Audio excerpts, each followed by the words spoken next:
So hello and welcome back to my channel guys. और आज मैं लेके आया हूँ मास्टर द टेक्निकल एनालिसिस का पार्ट 2। और इसमें मैं आपको सिखाने वाला हूँ कि सपोर्ट और रेजिस्टेंस कैसे बनाते हैं, हमारी एंट्री और एग्जिट कहाँ होनी चाहिए, हम ट्रेंड लाइन कैसे बनाएंगे, ये सब मैं आपको सिखाने वाला हूँ। और जिसने भी मेरा पार्ट 1 नहीं देखा है वो सबसे पहले जाके पार्ट 1 देखिए। इसमें मैंने आपको सारे बेसिक समझा दिए हैं टेक्निकल एनालिसिस के, कि टेक्निकल एनालिसिस क्या है, हम कैसे यूज़ करते हैं ट्रेडिंग में, और उसके बेस पे हम कैसे ट्रेड ले सकते हैं। तो वो वीडियो की लिंक मैं डिस्क्रिप्शन में मेंशन कर दूँगा, तो प्लीज़ जाके उसको पहले देखिए और फिर ये वीडियो पे आइएगा। तभी आप समझ पाओगे कि सपोर्ट और रेजिस्टेंस का मतलब क्या है, और वो इतना इम्पोर्टेंट क्यों है हमारे टेक्निकल एनालिसिस में और ट्रेडिंग में। तो चलिए शुरुआत करते हैं सबसे पहले। तो सबसे पहले मैं आपको ये बताना चाहूँगा कि जब भी आप कोई भी लेवल बनाइए, सपोर्ट बनाइए, रेजिस्टेंस बनाइए या फिर ट्रेंड लाइन बनाइए, वो आप 1 आवर, 4 आवर और डेली टाइम फ्रेम पे ही बनाइएगा। क्यों? रीज़न इज़ कि जितना हार्ड टाइम फ्रेम पे आप रेजिस्टेंस और सपोर्ट बनाओगे, वो ज़्यादा प्रिसाइज़ होगा as compare to smaller time frames. और फॉल्स ब्रेकआउट के भी चांसेस ज़्यादा कम होंगे हार्ड टाइम फ्रेम पे as compare to smaller time frame.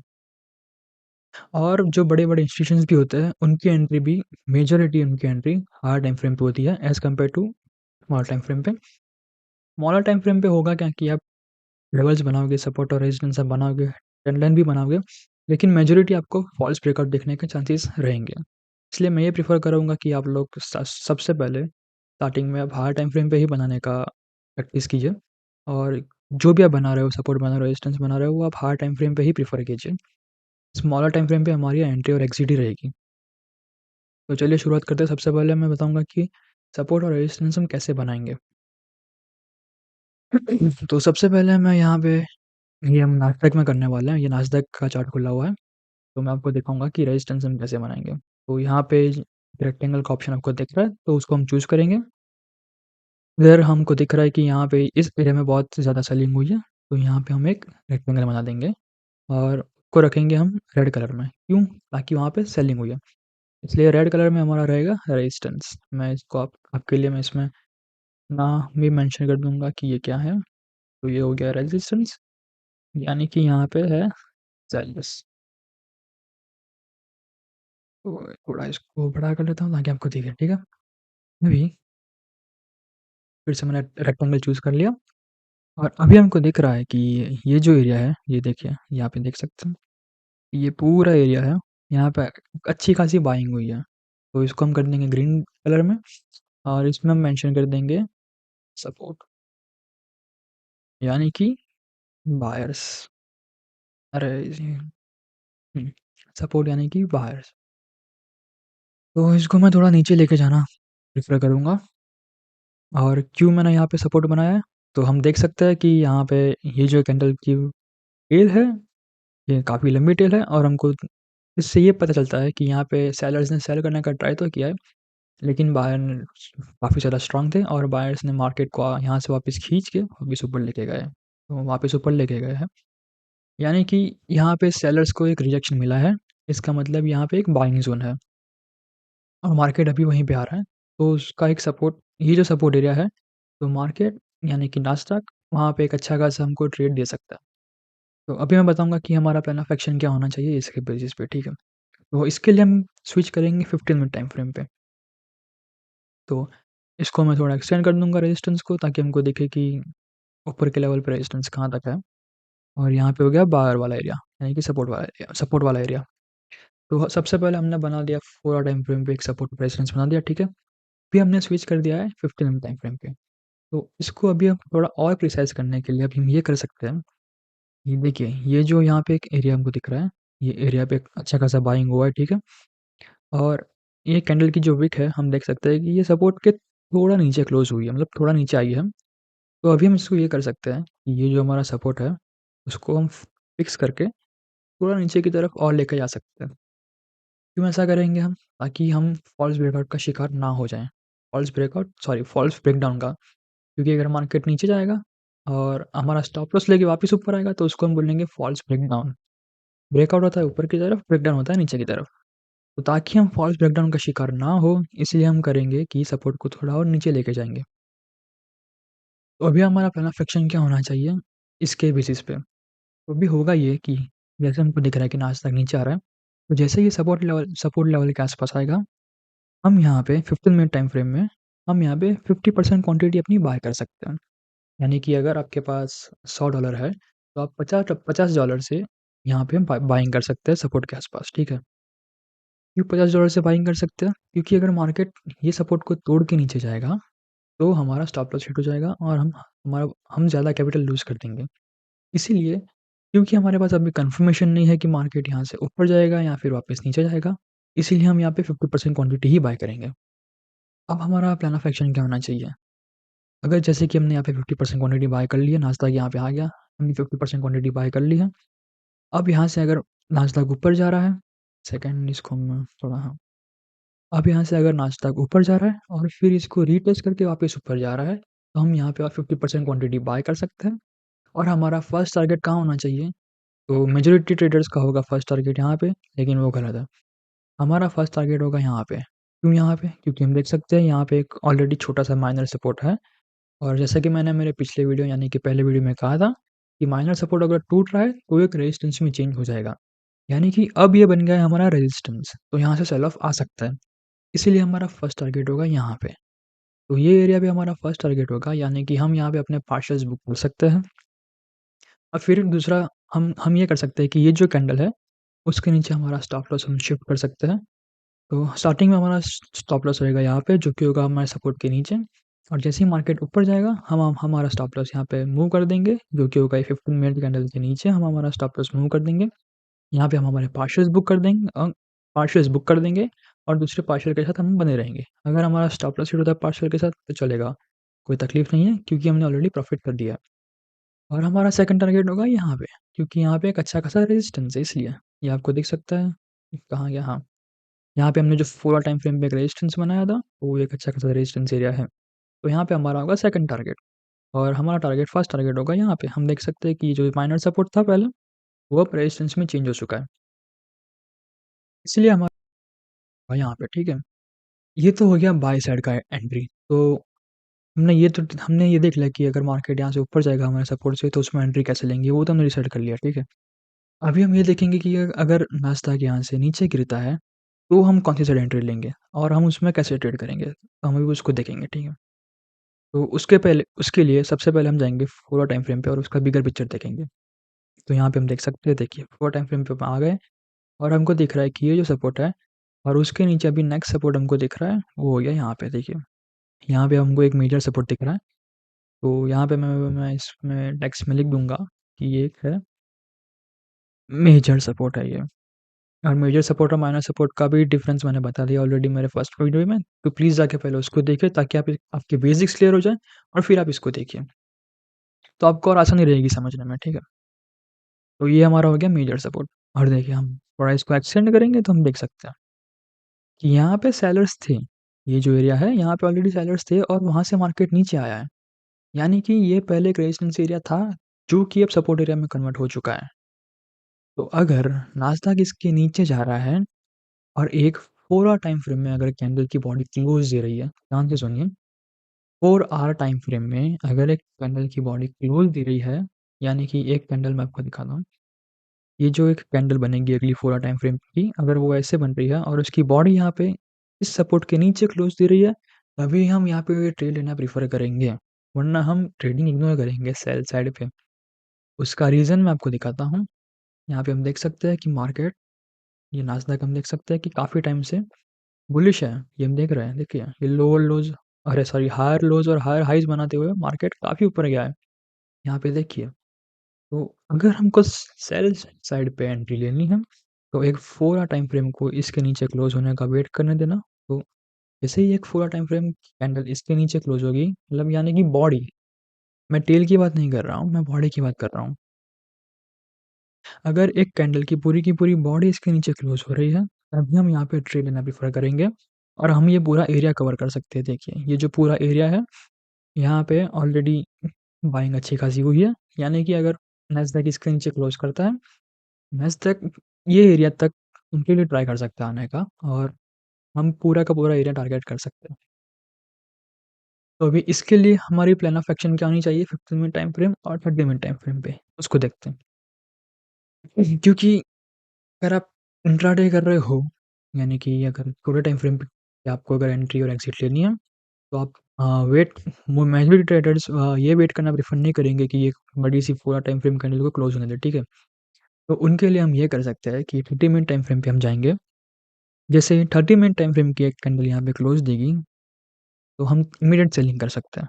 यहाँ पे हम इमीडिएट सेलिंग कर देंगे और हमारा स्टॉप लॉस रहेगा बिल्कुल इसके ऊपर, ये सपोर्ट के बिल्कुल ऊपर हमारा स्टॉप लॉस रहेगा।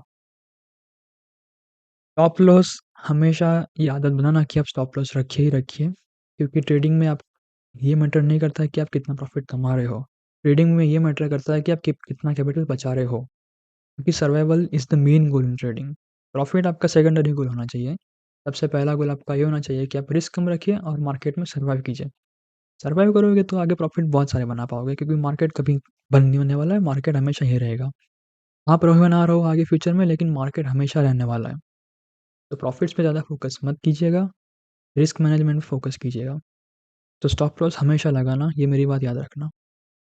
तो यहाँ पे स्टॉप लॉस लगा देना, जैसे ही 30 मिनट टाइम फ्रेम की कैंडल क्लोज़ होगी, हम लोग ट्रेड में एंट्री ले सकते हैं। आपका 1:2 का टारगेट होना चाहिए। तो सबसे पहले हम देखते हैं कि 30 मिनट टाइम फ्रेम के 30 मिनट्स अरे फ़क 30 मिनट टाइम फ्रेम पे नेक्स्ट सपोर्ट हमको कहाँ दिख रहा है। तो हमारा फर्स्ट टारगेट हम वहाँ रख सकते हैं। हम रिवर्स हिस्ट्री में जाएँगे, हम देख सकते हैं, ये जो 30 मिनट टाइम फ्रेम है, उस पे हमको यहाँ पे एक छोटा-सा सपोर्ट दिख रहा है, जो कि हो गया अपना माइनर सपोर्ट। तो इसको मैं सबसे पहले एक्सटेंड कर दूँगा और इसमें मैं लिख दूँगा माइनर सपोर्ट है, देखिए। ये हो गया अपना माइनर सपोर्ट, ठीक है। अभी वापस जाते हैं एंट्री की साइड पे। तो अभी हम वापस जाएँगे एंट्री की साइड पे और मैं आपको दिखा देता हूँ। अगर हम यहाँ पे शॉर्ट गए हैं 30 मिनट टाइम फ्रेम पे, तो हमारा फर्स्ट टारगेट होगा यहाँ पे और हमारा स्टॉप लॉस रहेगा बिल्कुल इसके ऊपर, जो कि होगा हमको 1:1 का रेशियो मिलेगा, जो कि एक छोटे से ट्रेड के लिए है। यानी कि हम इसको स्कैल्प काउंट कर सकते हैं और स्कैल्पिंग के लिए 1:1 का ट्रेड बहुत अच्छा है। ठीक है। क्योंकि मार्केट बुलिश है और हम अपोज़िट मार्केट के अपोज़िट अगर हम ट्रेड कर रहे हैं, तो 1:1 का टारगेट बहुत बढ़िया है आपके लिए और बिगिनर्स के लिए तो काफ़ी ज़्यादा बढ़िया है। तो यहाँ पे हमारा फर्स्ट टारगेट रहेगा, ये हमारा फर्स्ट टारगेट हो गया। फिर हम वेट करेंगे मार्केट का बाउंस बैक होने का। अगर यहाँ से मार्केट बाउंस बैक होके वापस नीचे आ रहा है, तो हम यहाँ पे ट्रेड ले सकते हैं। अगर मार्केट यहाँ से बाउंस बैक नहीं कर रहा है और यहाँ से सीधा नीचे जा रहा है, तो हम यहाँ पे और 50% क्वांटिटी ऐड कर सकते हैं। बिगिनिंग में आप हमेशा ये ट्राई करना कि आप जब भी एंट्री लो, तो 50% क्वांटिटी से ही एंट्री कीजिए और नेक्स्ट 50% क्वांटिटी आप रीटेस्ट पे ही ऐड करना। वरना ऐड मत करना जब तक आप प्रो ट्रेडर नहीं बन जाते हो। क्योंकि होगा ये कि आप जितना कमाना हो, उससे ज़्यादा आप गँवा दोगे स्टॉप लॉस हिट करने में। क्योंकि आपको स्टार्टिंग में बहुत ज़्यादा तकलीफ़ होगी सपोर्ट और रेजिस्टेंस बनाने में। मेजॉरिटी टाइम्स आप गलत सपोर्ट और रेजिस्टेंस बनाओगे। इसीलिए मैं तो ये प्रेफ़र करूँगा कि जैसे ही आप ट्रेड करते हो, तो स्टार्टिंग में सबसे पहले ये आप ट्राई कीजिए कि 50% क्वांटिटी से आप ट्रेड कर रहे हो। उसके बाद रीटेस्ट पे 50% क्वांटिटी ऐड कर रहे हो और फिर अपने ट्रेड में बने रहिए। और जभी भी अपना ट्रेड 1:1 पे आ जाए, तो आप हमेशा पार्शल्स बुक करना रखना। जभी भी 1:1 को आप 1:1 का आपको टारगेट अचीव हो रहा है, इमीडिएटली आप उसमें पार्शल्स बुक कर दीजिएगा। वरना होगा ये कि मार्केट वहाँ से वापस रिवर्सल जाके आपका स्टॉप लॉस हिट कर देगा। इसलिए ये मेरी बात याद रखना कि जभी भी मार्केट 1:1 पे आ रहा है, आप पार्शल्स बुक करने की आदत रखना स्टार्टिंग में, जब तक आप प्रो नहीं बन जाते तब तक। तो अभी आगे बढ़ते हैं कि यहाँ पे हमारी एंट्री होगी और यहाँ पे हमारा फर्स्ट टारगेट होगा। अगर नास्डॉक यहाँ से बाउंस बैक करता है और फिर रिटेस्ट करके ये एरिया को रिटेस्ट करके अगर नीचे जा रहा है, तो हम यहाँ पे और सेलिंग कर सकते हैं। लेकिन अगर बाउंस बैक किए बिना सीधा नीचे जा रहा है, तो हम यहाँ पे और 50% क्वांटिटी ऐड करके हम ट्रेड में बने रह सकते हैं और ये हमारा नेक्स्ट टारगेट होगा। तो काफ़ी हद तक हम मेरे को लगता है कि आप समझ गए होंगे कि सपोर्ट और रेजिस्टेंस कैसे बनाते हैं और उसमें ट्रेड कैसे करते हैं, ठीक है? तो आइए अब हम देखते हैं और एक एग्ज़ाम्पल इसमें देखते हैं कि और एक एग्ज़ाम्पल हम कैसे बना सकते हैं। तो देखिए, हमको यहाँ पे मैं और एक पैर में दिखाता हूँ। मैं अभी आपको दिखाऊँगा गोल्ड में कि गोल्ड में भी हम कैसे ट्रेडिंग कर सकते हैं। तो ये हो गया गोल्ड का चार्ट देखिए। तो अगर गोल्ड में भी आपको अगर सपोर्ट और रेजिस्टेंस बनाना है, तो यहाँ पे जाना है, ये लेफ्ट साइड पे आपको ऑप्शंस दिख रहे हैं सारे, उसमें आपको जाना है।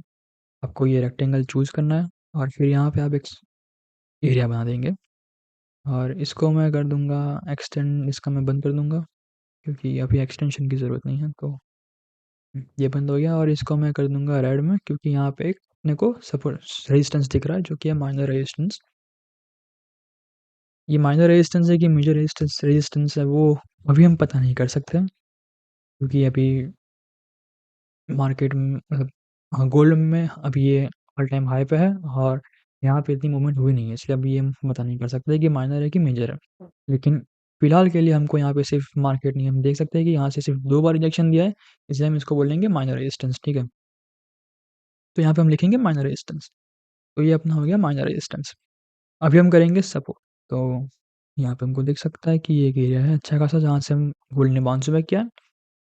यहाँ पे हमारा हो गया सपोर्ट जो कि होगा ग्रीन में। और नीचे नीचे जाएँगे, तो और हमको नीचे नीचे देखने को मिल रहा है कि यहाँ से भी गोल्ड ने रिजेक्शन दिया है, तो ये भी एक हो गया हमारा सपोर्ट। और यहाँ पे भी एक छोटा-सा सपोर्ट हमको दिख रहा है, तो ये भी एक माइनर सपोर्ट हम इसको कह सकते हैं। क्योंकि देखिए हम देख सकते हैं यहाँ पे एक रेजिस्टेंस था, वहाँ से नीचे गया, सेल ऑफ आया, फिर वहाँ से ऊपर चला गया है। गोल्ड ने ये जो रेजिस्टेंस है उसको तोड़ के, इसको रीटेस्ट करके वापस ऊपर गया है। यानी कि जो रेजिस्टेंस था वो सपोर्ट में चेंज हो गया है, इसलिए हम इसको सपोर्ट गिन सकते हैं। और नीचे भी हम देख सकते हैं कि और एक नीचे है। और दूसरा सपोर्ट हमको कहाँ पे दिख रहा है? ये हो गया हमारा और एक सपोर्ट, ठीक है? तो ये तो हमने बना लिया सपोर्ट, अभी हम बनाएँगे रेजिस्टेंस। तो देखिए, यहाँ पे अच्छा खासा सेल ऑफ आया है, तो यहाँ पे भी हम इसको रेजिस्टेंस काउंट कर सकते हैं और इसको हम कर देंगे रेड में, ठीक है? और अभी हम इसको देखेंगे कि हम इसमें ट्रेड कैसे करेंगे। तो ये तो मैंने आपको एग्ज़ाम्पल दिखा दिया कि सपोर्ट रेजिस्टेंस हम गोल्ड में कैसे बना सकते हैं। या गोल्ड में या फिर कोई भी पेयर ले लीजिए या फिर कोई भी आप इंडेक्स ले लीजिए या फिर कोई भी स्टॉक ले लीजिए। आपको हमेशा ऐसे ही सपोर्ट रेजिस्टेंस बनाना है, पूरा टाइम फ्रेम पे और डेली टाइम फ्रेम पे आप स्किप कर सकते हो, उसपे भी आप देख सकते हो। फिर भी आप सपोर्ट रेजिस्टेंस बना सकते हो और फिर जा सकते हो आप 1 आवर टाइम फ्रेम पे। तो देखिए 1 आवर टाइम फ्रेम पे भी हमको दिख रहा है, हमको ये क्लैरिटी देखो, हमको क्लैरिटी कितनी अच्छी आ रही है। हम यहाँ पे देख सकते हैं कि ये जो गोल्ड है यहाँ से उसने 1, ये 2, 3 और 4 बार यहाँ से बाउंस बैक किया, यानी कि सपोर्ट अच्छा खासा है और ये सपोर्ट स्ट्रॉन्ग है। यहाँ पे भी हम देख सकते हैं कि 1 और ये 2 बार बाउंस बैक किया है। यहाँ पे भी 1 बार और यहाँ पे भी ये देखो हम देख सकते हैं कि यहाँ से ब्रेक ऑफ आके ऊपर गया है। यानी कि पूरा टाइम फ्रेम पे हमको अच्छे से प्रेडिक्शन हम मिल सकता है और हम अच्छे से प्रेडिक्ट कर सकते हैं और हमको अच्छे से ये दिख सकता है कि सपोर्ट और रेजिस्टेंस कहाँ पे है। मेजर सपोर्ट और मेजर रेजिस्टेंस, ठीक है? तो अभी हमारा नेक्स्ट प्लान ऑफ एक्शन क्या आना चाहिए गोल्ड में? तो गोल्ड अभी ये जो हमारा रेजिस्टेंस है और ये हमारा सपोर्ट है, तो उसके बीच में कहीं पे भी ट्रेड ले रहा है, ठीक है? तो अभी उसके लिए हम स्किप करेंगे, हमारे प्लान ऑफ एक्शन के लिए हम स्किप करेंगे 15 मिनट टाइम फ्रेम और 30 मिनट टाइम फ्रेम पे, ठीक है? 15 मिनट टाइम फ्रेम पे हमको देखने को मिल रहा है कि गोल्ड अभी तो फिलहाल ऊपर जा रहा है, यहाँ पे उसके रेजिस्टेंस के आसपास। तो जब तक ये रेजिस्टेंस पे नहीं आएगा या ना ही तो सपोर्ट पे आएगा, तब तक हम इसको ट्रेड नहीं करेंगे, क्योंकि ये दोनों के बीच में है। तो हमको पता नहीं है गोल्ड किस साइड जा सकता है, रेजिस्टेंस की साइड जा सकता है या फिर सपोर्ट के साइड जा सकता है।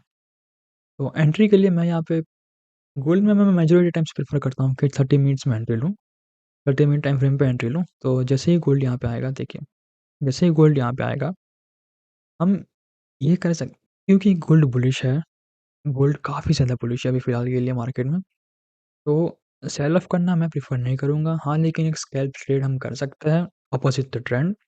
जैसे ही मार्केट यहाँ पे आएगा, जैसे ही गोल्ड यहाँ पे आएगा रेजिस्टेंस पे, हम वेट करेंगे 30 minute time frame candle close का। अगर कैंडल ये रेजिस्टेंस के ऊपर क्लोज़ हो रही है, यहाँ पे कहीं पे अगर उसकी कैंडल से क्लोज़ हो रही है, बुलिश कैंडल क्लोज़ हो रही है, तो हम इमीडिएट बाइंग करेंगे और 100% क्वांटिटी से इसमें बाइंग कर सकते हैं, क्योंकि इसमें ट्रेंड बुलिश है। गोल्ड में हम देख सकते हैं, देखिए मैं आपको दिखाता हूँ, ये देखिए, थोड़ा टाइम फ्रेम तेज़ ही रहेगा दिखने के लिए, हम देख सकते हैं। ये देखिए गोल्ड में यहाँ से सीधा बाइंग हुई है और ये कंटिन्यूअसली ऊपर ही जा रहा है, बिना कोई रुकावट के।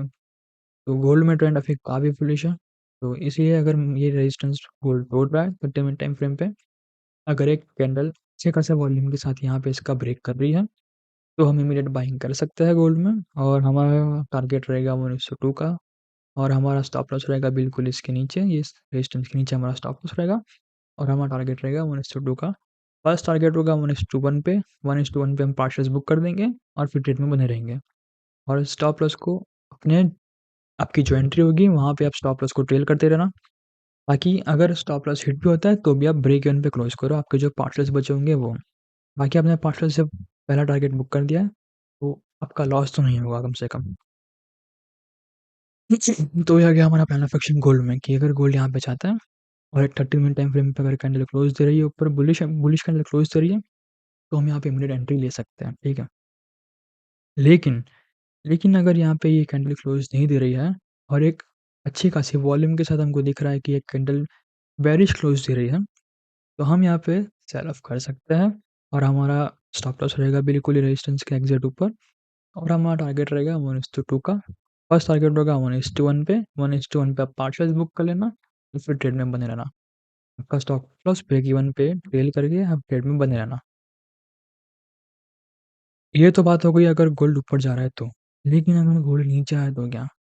तो हमें ये देखना है कि अगर गोल्ड नीचे आता है तो हम क्या करेंगे?